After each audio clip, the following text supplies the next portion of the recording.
I always thought retirement would be peaceful. I pictured myself waking up to birdsong, sipping coffee on the porch of my new cottage in the woods, and spending my days reading, hiking, and listening to the wind in the trees. For the first time in decades, I had a place that was truly mine, a little house surrounded by pines and wildflowers, far from the city's noise and the endless demands of family. I'd barely finished unpacking when the phone rang, and my daughter-in-law's name flashed on the screen.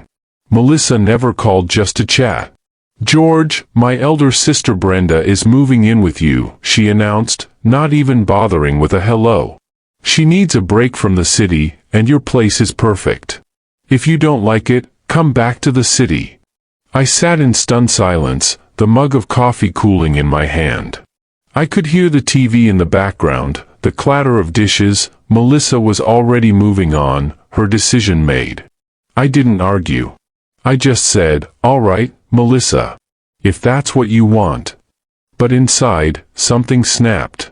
I'd spent years being the family's safety net, helping Melissa and my son with bills, babysitting, always being the one to compromise. I'd never asked for much, just a little respect and space. But Melissa had always been pushy, and her sister Brenda was even worse, loud, entitled, and always looking for a free ride. I remembered the last holiday, when Brenda had shown up uninvited, complained about the food, and left her dirty dishes for me to clean. I'd smiled and kept the peace, but I'd never forgotten. Now, as I looked around my quiet cottage, I realized I was done being the family doormat. I hung up the phone, my mind already racing. If Melissa wanted to send Brenda to the woods, I'd give her the full experience. I called my friend Tom, who ran a wildlife rescue, and asked if he could release a few visitors near the cottage, nothing dangerous, just enough to make the woods feel a little less cozy. "You want some raccoons and a few fake snakes?" Tom laughed. "I can do that." I grinned, feeling a spark of mischief I hadn't felt in years. I spent the next day setting up motion-activated lights, a recording of wolf howls, and a few harmless but startling surprises in the garden. I even left a note on the fridge, "Welcome to the woods, Brenda. Please respect the house rules, no loud music, no guests without asking, and everyone cleans up after themselves." That night, I sat on the porch, listening to the wind in the trees, and waited for the show to begin. I didn't have to wait long. The next afternoon, Brenda arrived, suitcases in hand, already complaining about the primitive cottage and the lack of Wi-Fi. She barely said thank you as she dumped her things in the guest room and demanded a tour. I smiled, nodded, and showed her around, all the while keeping my real intentions to myself. As the sun set and the woods grew dark, I could hear Brenda on the phone with Melissa, her voice rising. "He's so old-fashioned. I don't know how I'm going to survive out here." I just smiled and said, "You'll get used to it." But I knew she wouldn't. As I lay in bed that night, the sound of distant wolf howls echoing through the trees, I felt a sense of satisfaction I hadn't known in years. For once, I was in control. And as I drifted off to sleep, I knew that the real surprise was still to come. Brenda's first full day in the cottage was a comedy of errors, though she didn't find it funny. She woke late, complaining about the hard mattress and the creepy sounds outside her window. I was already up, enjoying a quiet walk through the woods, the air crisp and alive with birdsong. When I returned, Brenda was standing in the kitchen, arms crossed, glaring at the empty coffee pot. "You don't have a single pot of vanilla latte?" she snapped, as if I'd committed a crime. I shrugged, pouring myself a black coffee. "Out here, we keep things simple." She rolled her eyes and retreated to her phone, searching for a signal that never came. By noon, she'd already called Melissa twice, her voice echoing through the house. "He expects me to cook. There's no Uber Eats. I can't even get a manicure." I listened from the porch, hiding a smile as I watched Tom's truck pull up the drive. He gave me a thumbs up, a silent signal that the visitors had been released near the edge of the property. Brenda spent the afternoon wandering the garden, her complaints growing louder as she discovered the fake snakes I'd hidden among the flowers. Her scream echoed through the trees, sending a flock of birds into the sky. "There are snakes out here," she shrieked, running back to the house. I met her at the door, feigning concern. "Welcome to the woods, Brenda. You never know what you'll find." She glared at me, her face flushed with anger. "You did this on purpose." I just smiled. "It's just nature. You'll get used to it." That evening, as the sun set and the woods grew dark, Brenda's nerves began to fray. The motion-activated lights flickered on and off, casting eerie shadows across the yard. The recording of wolf howls I'd set up in the trees played at random intervals, each one sending Brenda into a fresh panic. She called Melissa again, her voice trembling. "I can't stay here. It's a nightmare. He's trying to scare me out." Melissa, ever the pragmatist, told her to tough it out, insisting that I was just being dramatic. Brenda slammed her door and locked it, leaving me to enjoy a peaceful evening by the fire. As I sat in my favorite chair, listening to the wind in the trees, I realized that the real revenge wasn't in the tricks or the scares, it was in letting Brenda experience the reality of the life she thought she wanted. The next morning, I found her huddled in the kitchen, eyes red from lack of sleep, her phone dead and her patience gone. "I want to go home," she whispered, her bravado finally broken. I poured her a cup of coffee, black and strong, and said, "You're welcome to leave whenever you like. But if you stay, you follow the rules." Brenda stared at me, her pride warring with her fear. "I'll stay," she muttered, but I could see the cracks forming. As I stepped outside to greet the day, I knew the real surprise was still to come, and that Brenda's lesson had only just begun. The next few days unfolded like a slow-motion train wreck, each morning bringing a new complaint from Brenda and each evening ending with her slamming her bedroom door in frustration. I kept to my routine, early walks in the woods, quiet breakfasts, afternoons spent reading on the porch or tending the small vegetable patch behind the cottage. Brenda, on the other hand, seemed determined to make herself as miserable as possible. She refused to help with chores, left dirty dishes in the sink, and blasted her music until the motion-activated lights flickered on and off in protest. I let her have her tantrums, never raising my voice, never giving her the satisfaction of a fight. Instead, I posted a list of house rules on the fridge: no loud music after 8 p.m. No guests without asking. Everyone cleans up after themselves. If you want something, ask politely. Brenda rolled her eyes, snapping a photo of the list and texting it to Melissa. "He's so old-fashioned," she muttered, loud enough for me to hear. "I don't know how I'm going to survive out here." I just smiled and said, "You'll get used to it." But I knew she wouldn't. As the days passed, the woods seemed to close in around her. The fake snakes in the garden became a running joke, at least for me. Brenda screamed every time she saw one, her nerves fraying a little more with each encounter. The wolf howls at night, courtesy of my friend Tom's clever recording, sent her running to her room, locking the door and calling Melissa in tears. "He's trying to scare me out," she sobbed.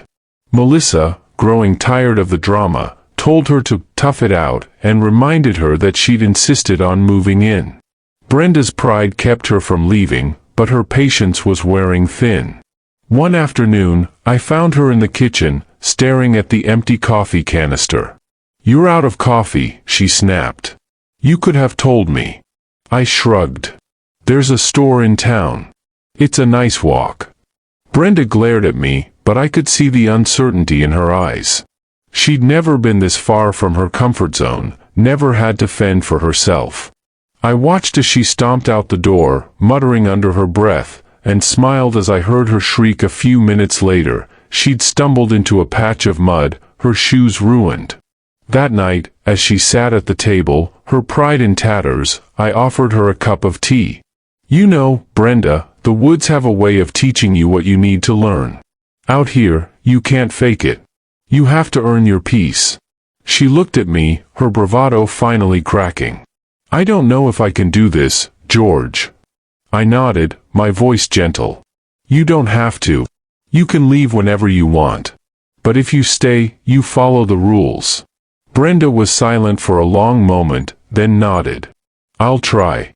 As I watched her retreat to her room, I realized that the real revenge wasn't in the tricks or the scares, it was in letting Brenda face herself, stripped of excuses and entitlement.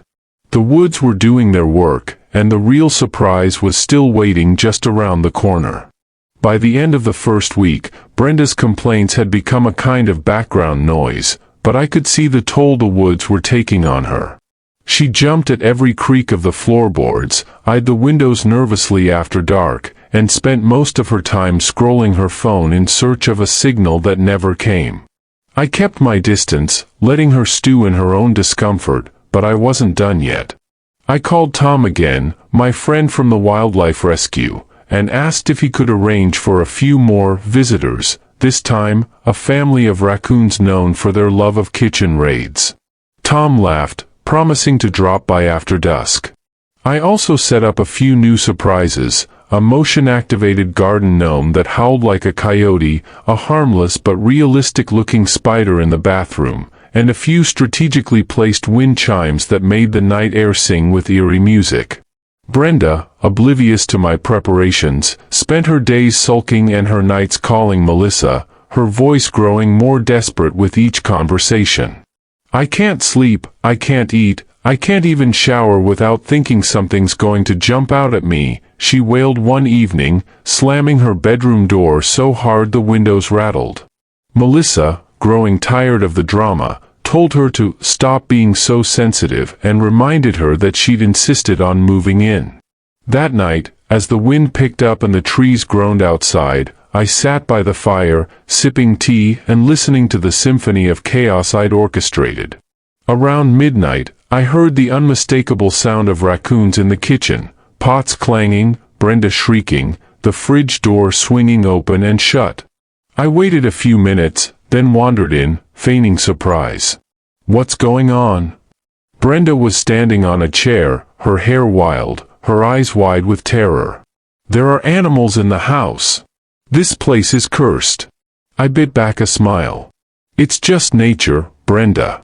You'll get used to it. She glared at me, her pride crumbling. I want to go home. I shrugged. You're welcome to leave whenever you like.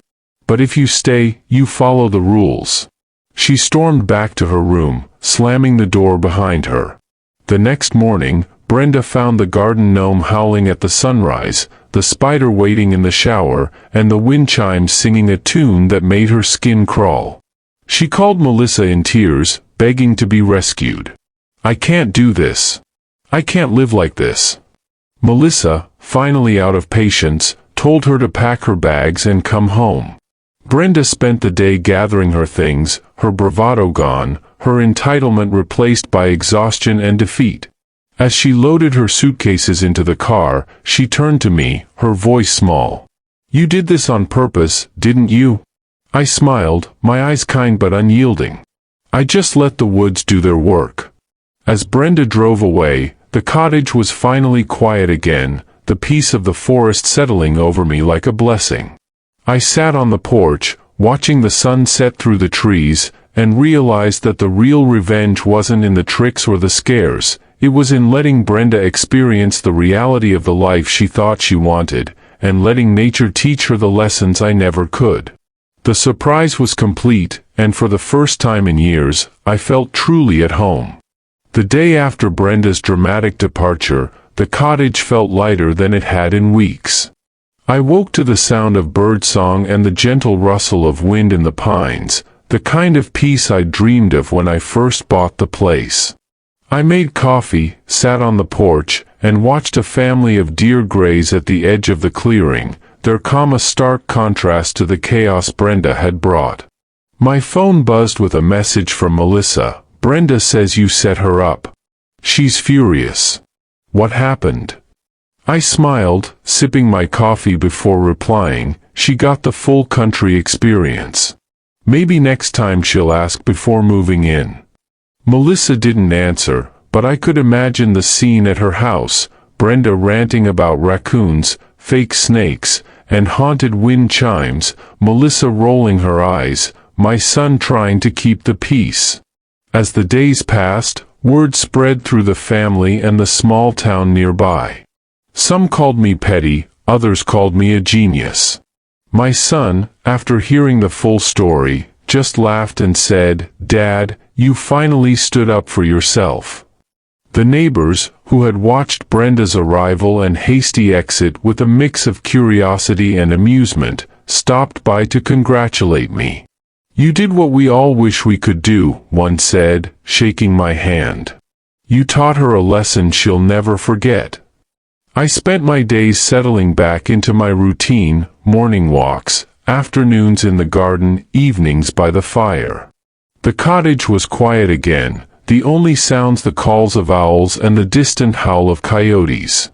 I found myself smiling more, sleeping better, and feeling a sense of satisfaction that went deeper than any argument or confrontation. But the real surprise came a week later, when Melissa called again, her tone softer this time. "Dad, I'm sorry about everything. Brenda's gone back to the city. She says she never wants to see a tree again. I guess we all learned something." I could hear the relief in her voice, the unspoken gratitude that I'd handled things without a fight. "You're always welcome here, Dad. Next time, we'll ask before making plans." I thanked her, my heart full. That night, as I sat on the porch watching the stars, I realized that the real revenge wasn't in Brenda's misery, but in the peace I'd reclaimed for myself. The woods had done their work, and I'd finally learned to stand up for what I wanted. The family, once divided by entitlement and resentment, was beginning to understand the value of respect and boundaries. The journey wasn't over, but for the first time, I felt truly at home in my own life. The weeks after Brenda's departure brought a new kind of quiet to the cottage, the kind that seeps into your bones and makes you realize just how much noise you'd been living with. I spent my mornings walking the trails, the air crisp and full of the scent of pine and earth, my afternoons reading by the fire or tending the small vegetable patch that Brenda had once called a waste of time. The peace was real, but it was also fragile. Melissa called less often, her tone softer, more respectful, but I could sense the tension simmering beneath the surface. My son, caught between loyalty to his wife and respect for his father, visited alone one Saturday, his hands shoved deep in his pockets, his eyes searching mine for judgment. "Dad, I know things got out of hand," he said, his voice low.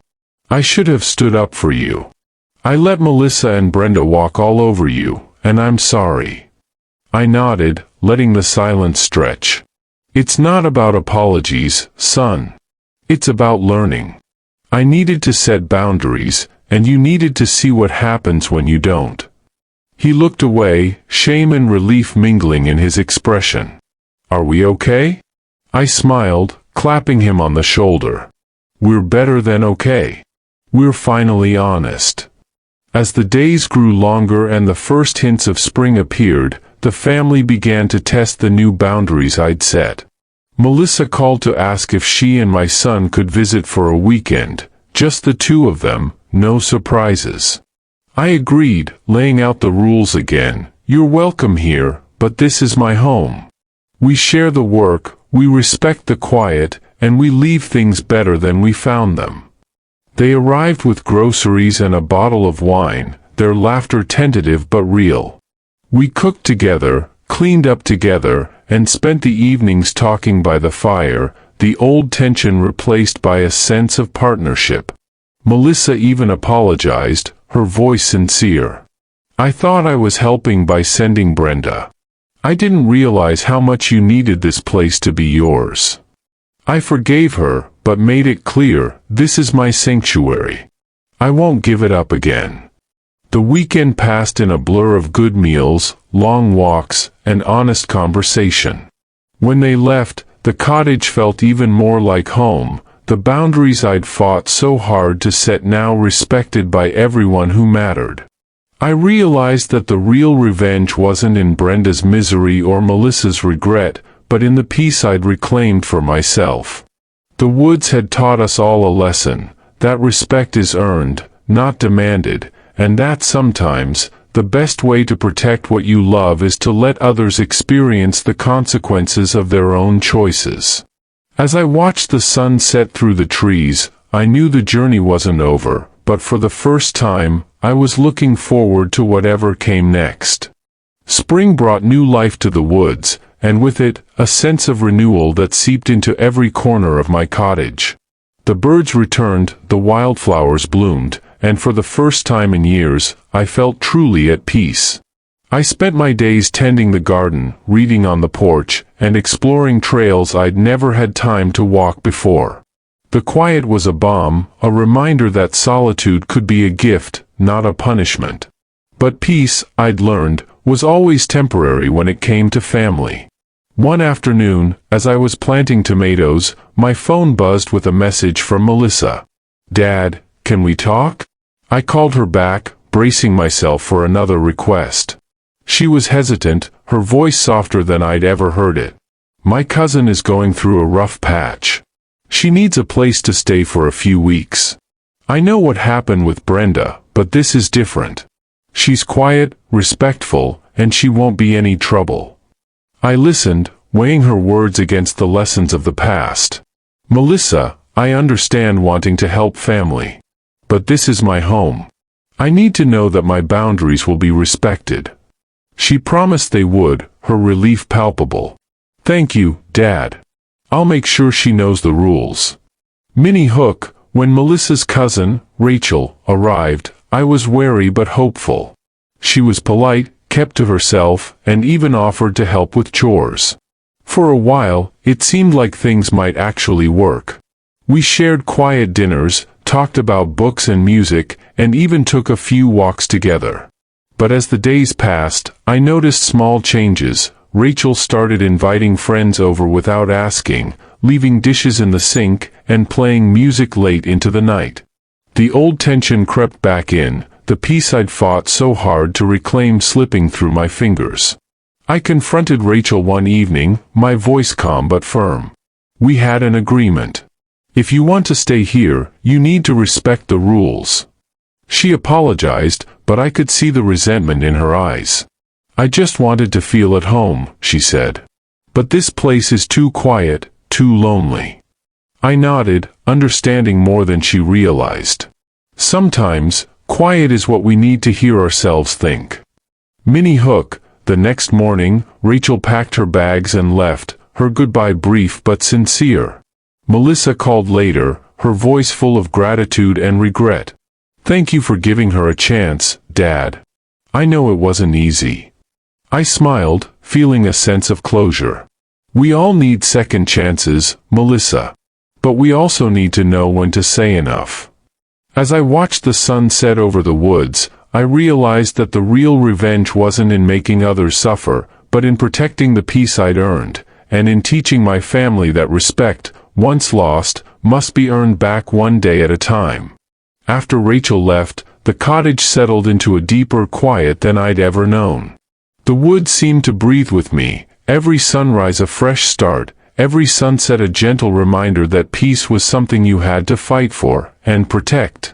I spent my days in a rhythm that felt like freedom, tending the garden, fixing the old fence, and reading by the fire as the wind whispered through the pines. Melissa called more often, but now her tone was different, less demanding, more thoughtful. "Dad, I think I finally get it," she said one evening, her voice soft over the phone. "You needed this place. You needed space to heal, to be yourself. I'm sorry it took me so long to see it."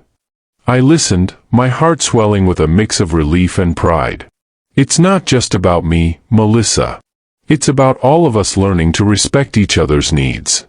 She agreed, telling me how she and my son had started setting boundaries of their own, saying no to family obligations that drained them, carving out time for themselves, and even planning a quiet weekend away, just the two of them. As the weeks passed, the family's dynamic shifted. Lisa and Mark visited with their kids, bringing laughter and stories but always asking first, "Is this a good time, Dad?" Even Greg, who had once treated the cottage like a free hotel, called to apologize for the chaos of last Christmas. "I was wrong, Stephen. I thought I was entitled to your time, your home, your peace. I see now how much you gave, and how little I appreciated it." I forgave him, but made it clear, respect is earned, Greg. I'm glad you finally understand. The real surprise came when Brenda called, her voice hesitant but sincere. "I wanted to thank you, George. I know I was a nightmare.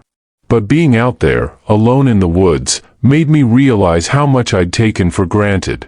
I'm working on myself now. I hope you're well." I wished her luck, feeling a sense of closure I hadn't expected.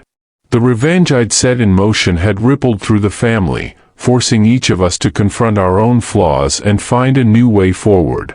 As summer turned to fall, the cottage became a place of gathering again, but on my terms. We celebrated birthdays and holidays with small, meaningful meals, everyone pitching in, everyone respecting the rules. The laughter was real, the conversations honest, and the peace I'd fought so hard to reclaim was now a gift we all shared. I realized that the greatest revenge wasn't in making others suffer, but in teaching them the value of boundaries, respect, and the quiet strength it takes to stand up for yourself. The journey wasn't over, but for the first time, I knew we were all finally learning what it meant to be a family. Autumn brought a golden hush to the woods, the leaves turning brilliant shades of red and orange, the air crisp and full of promise. For the first time in years, I felt truly at home in my own skin, the cottage no longer a fortress but a sanctuary. The family, once a source of chaos and resentment, had become something softer, more respectful. Melissa and my son visited often, always calling ahead, always bringing something to share, a pie, a story, a helping hand. Lisa and Mark came with their children, their laughter echoing through the trees as they helped me gather firewood and rake leaves. Even Greg, who had once been the architect of so much stress, now arrived with humility, asking if he could help fix the old shed or split logs for the winter. The change was subtle at first, but it grew with every visit.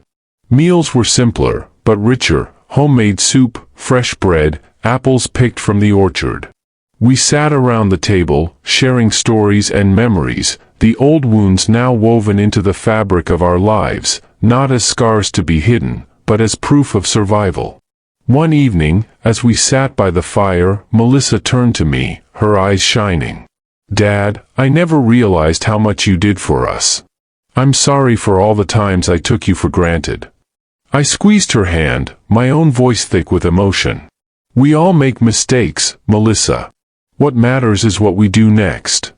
As the days grew shorter and the nights colder, the family found new ways to be together. We played board games, told ghost stories, and took long walks through the woods, the silence between us now comfortable, not strained. Lily, who had once been so anxious, now ran through the fields with confidence, her laughter a reminder that healing was possible.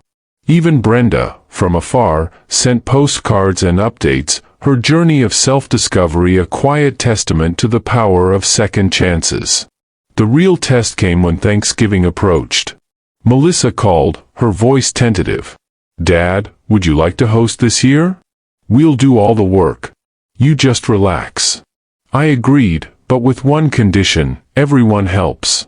No exceptions. The family arrived early, rolling up their sleeves, chopping vegetables, setting the table, and sharing the load. The meal was a triumph, not because of the food, but because of the spirit in which it was made. We laughed, we cried, and we raised our glasses to the lessons learned. To family, I said, my heart full. To respect, to forgiveness, and to the courage to start again. As the fire burned low and the stars appeared overhead, I realized that the greatest revenge was not in making others suffer, but in teaching them the value of love, boundaries, and the quiet strength it takes to build a life worth living. The journey was almost over, but the promise of tomorrow was brighter than ever. The first frost of winter sparkled on the fields as the family gathered for the annual harvest celebration, a tradition I'd started years ago but one that had never felt as meaningful as it did now. The cottage was alive with the scent of roasting vegetables and cinnamon, the kitchen bustling with laughter and the clatter of pots as everyone pitched in. Melissa and my son worked side by side, their movements in sync, their old arguments replaced by quiet jokes and easy smiles. Lisa and Mark brought fresh bread and jars of homemade jam, their children helping Lily string cranberries and popcorn for the tree. Even Greg, once the source of so much tension, arrived early with a basket of apples and a willingness to do whatever was needed. As the day unfolded, I watched from the porch, my heart full as I listened to the sounds of family, real family, not just people bound by blood, but by the hard work of forgiveness and the courage to change. After dinner, we gathered around the fire pit, the cold night air softened by the warmth of the flames and the closeness of those I loved. I pulled out the box of letters, now a cherished tradition, and invited everyone to add a new note for the coming year. Write down what you're grateful for, what you hope for, and what you promise to do better, I said, my voice steady. The family wrote in silence, the only sound the crackle of the fire and the occasional sniffle as memory surfaced and old wounds were acknowledged. When it was my turn, I wrote simply, I'm grateful for the peace we've found, for the lessons we've learned, and for the family we've become. I promise to keep fighting for this, no matter what. As the letters were sealed and placed in the box, I looked around at the faces illuminated by firelight, faces that had once been etched with anger and resentment, now softened by hope and love. Melissa hugged me, her voice thick with emotion. Thank you, Dad. For everything. I squeezed her hand, my own eyes wet. We did this together, Melissa. All of us. The night ended with stories and laughter, the kind that lingers long after the fire has died. As I lay in bed, the house quiet around me, I realized that the greatest revenge was not in making others suffer, but in building a legacy of respect, forgiveness, and hope. The journey was almost over, but the promise of tomorrow was brighter than ever. The family I'd fought so hard to protect was finally whole, and the peace I'd found in the woods was now a gift we all shared. The first snow of December blanketed the woods in silence. The world outside my cottage transformed into a landscape of white and silver. I woke early, the house warm and full of the quiet promise of a new season. The family was coming for a weekend, no surprise guests, no hidden agendas, just the people who had learned, through trial and error, what it meant to be a family. I spent the morning preparing, not out of obligation, but out of genuine joy. The kitchen filled with the scent of cinnamon rolls and fresh coffee, the fire crackled in the hearth, and the old radio played soft holiday music. Melissa and my son arrived first, their arms full of groceries and gifts, their laughter easy and unforced. Lisa and Mark followed, their children tumbling through the door, cheeks red from the cold, eyes bright with excitement. Even Greg, now a changed man, brought a box of ornaments and a quiet apology. I know I can never undo the past, Stephen, he said, his voice steady. But I want to be part of this family, if you'll have me. I nodded, my heart full. You're here, Greg. That's what matters. As the day unfolded, we decorated the tree, baked cookies, and shared stories by the fire.